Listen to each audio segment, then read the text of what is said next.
नमस्कार, स्वागत है आप सभी का हमारे चैनल सरसून में। रूस और चीन की वैक्सीन अप्रूव हुए। भारतीय वैक्सीन को क्यों लग रही है देर? हमें कब से मिलने लगेगा वैक्सीन? न चीन को किसी की परवाह है और न ही रूस को। दोनों ने ही WHO की परवाह किए बिना अपने वैक्सीन अप्रूव कर दिए हैं। चीन ने कैंसिनो बायोलॉजिक्स की वैक्सीन को लिमिटेड इस्तेमाल के लिए अप्रूव किया है और चीनी मिलिट्री के लिए ये उपलब्ध है। वहीं रूस ने एक कदम आगे बढ़ते हुए गामाले रिसर्च इंस्टीट्यूट के वैक्सीन को सबके लिए अप्रूव कर दिया। दोनों वैक्सीन अभी फेज 3 की टेस्टिंग के दौर से गुजर रहे हैं। अब तक पूरी तरह इफेक्टिव और सेफ भी साबित नहीं हुए हैं।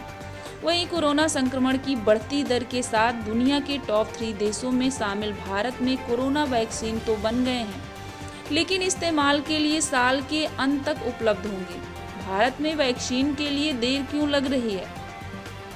भारत में वैक्सीन के लिए देर क्यों लग रही है और भारत में कब तक मिलने लगेगा इफेक्टिव और सेफ वैक्सीन? सबसे पहले बात रूस के वैक्सीन की। रूस के राष्ट्रपति व्लादिमीर पुतिन ने 11 अगस्त को ऐलान किया है कि गामाले इंस्टीट्यूट ने रक्षा मंत्रालय के साथ मिलकर जो कोरोना वैक्सीन बनाई है उसे रजिस्टर कर लिया है।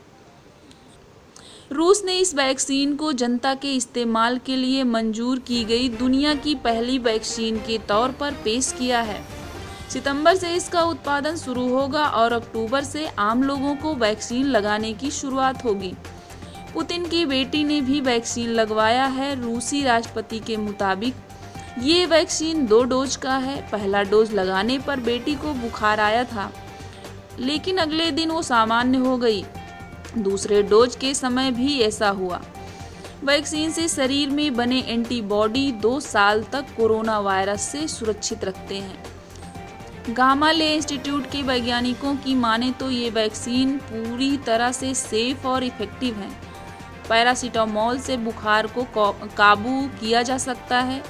रूस में सबसे पहले चिकित्सा कर्मचारियों और शिक्षकों और अन्य रिस्क ग्रुप के लोगों को वैक्सीन लगाया जाएगा। डिप्टी प्राइम मिनिस्टर तात्याना गोलिकोवा ने कहा कि डॉक्टरों का वैक्सीनेशन इसी महीने से शुरू हो जाएगा। आखिर रूस ने इतनी जल्दी कैसे बना लिया वैक्सीन? उठ रहे हैं सवाल। गामाले इंस्टीट्यूट ने जून में यह वैक्सीन तैयार कर ली थी। फेज 1 ट्रायल भी शुरू कर दिए थे। रूसी वैक्सीन में ह्यूमन एडेनोवायरस AD5 और AD26 का इस्तेमाल किया है। दोनों को कोरोना वायरस जीन से इंजीनियर किया है। कोरोना वायरस का प्रकोप बढ़ने लगा था तब व्लादिमीर पुतिन प्रशासन ने ड्रग रेगुलेटर से कहकर ट्रायल्स की अवधि घटाई थी। ब्रिटेन और अमेरिका में भी ड्रग रेगुलेटर ने ट्रायल्स के कड़े नियमों में नरमी बरती है। रूसी वैज्ञानिकों ने मर्स और सार्स का वैक्सीन बनाया था, उसमें ही आंशिक फेरबदल किया गया है। वैक्सीन को जल्दी बनाने में लाभ हुआ। दुनिया भर में बन रहे वैक्सीन एक वेक्टर पर निर्भर है, जबकि यह 2 वेक्टर से बना है। रूस की इस जल्दबाजी के पीछे क्रेमलिन भी है। वो चाहता था कि दुनिया भर में रूस की छवि ग्लोबल पावर की बने। सरकारी टीवी स्टेशनों और मीडिया ने भी अन्य देशों को वैज्ञानिकों की तारीफ की और विरोध को बेवजह बताया। रूसी वैक्सीन में सब इतना अच्छा है तो दिक्कत क्या है? रूसी वैक्सीन के सेफ और इफेक्टिव होने पर शक किया जा रहा है। इसकी वजह है कि इस वैक्सीन के ट्रायल से जुड़ा कोई भी डेटा सामने न होना। इससे यह स्पष्ट है कि कोई जांच हुई भी या नहीं। गामाले इंस्टीट्यूट के प्रमुख अलेक्जेंडर गिट्सबर्ग ने कहा कि वैक्सीनेशन शुरू होगा और इस दौरान फेज 3 ट्रायल्स भी चलते रहेंगे। UAE और फिलीपींस में भी फेज 3 ट्रायल शुरू करने की तैयारी है। आमतौर पर फेज 3 का टेस्ट हजारों लोगों पर होता है। वैक्सीन लगाने के बाद कई महीने निगरानी होती है। डेटा कलेक्शन होता है और उसके बाद नतीजों के विश्लेषण के आधार पर वैक्सीन को मंजूरी दी जाती है। अब तक सिर्फ 10% क्लिनिकल ट्रायल सफल हुए हैं। जिस स्पीड से रूस ने दौड़ लगाई है उसमें वैज्ञानिक ये भी कह रहे हैं कि मॉस्को ने वैक्सीन से सेफ्टी को लेकर अपनी छवि दांव पर लगाई है।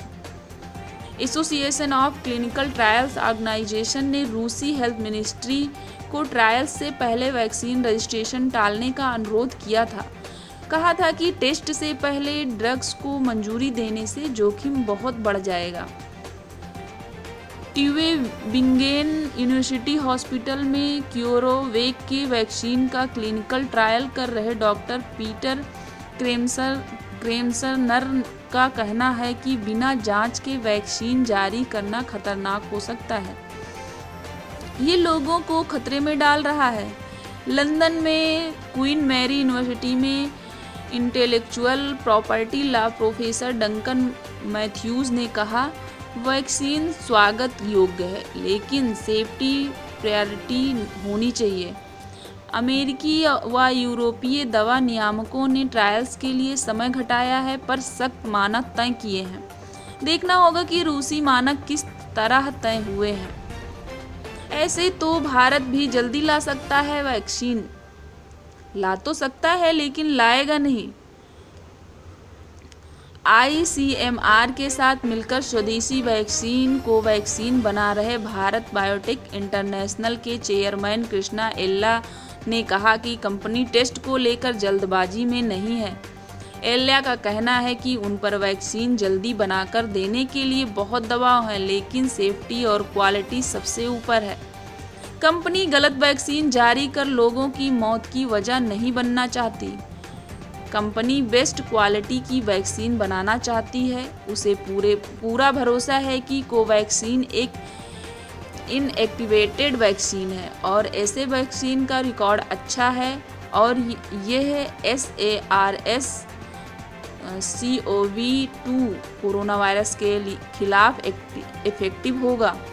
एलिया का कहना है कि हम पर अंतर्राष्ट्रीय एजेंसियों और कम्युनिटी की नज़र है। हम रिसर्च में कोई कमियां नहीं छोड़ना चाहते और हम बेस्ट क्वालिटी की वैक्सीन बनाने पर फोकस कर रहे हैं।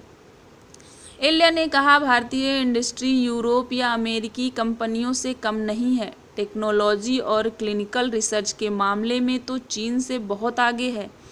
भारत बायोटेक ने कुछ साल पहले $1 में रोटा वायरस वैक्सीन निकाला था जबकि GSK ने कीमत रखी थी $85। वहीं दुनिया की सबसे बड़ी वैक्सीन बनाने वाली कंपनी सीरम इंस्टीट्यूट ने भी ऑक्सफोर्ड एस्ट्राजेनेका के वैक्सीन कैंडिडेट के बड़े पैमाने पर उत्पादन की तैयारी शुरू कर दी है। इसका बड़े पैमाने पर प्रोडक्शन सितंबर से शुरू होने की उम्मीद है। कोरोना वैक्सीन से जुड़ी हर अपडेट को पाने के लिए हमारे चैनल को सब्सक्राइब करें। नमस्कार।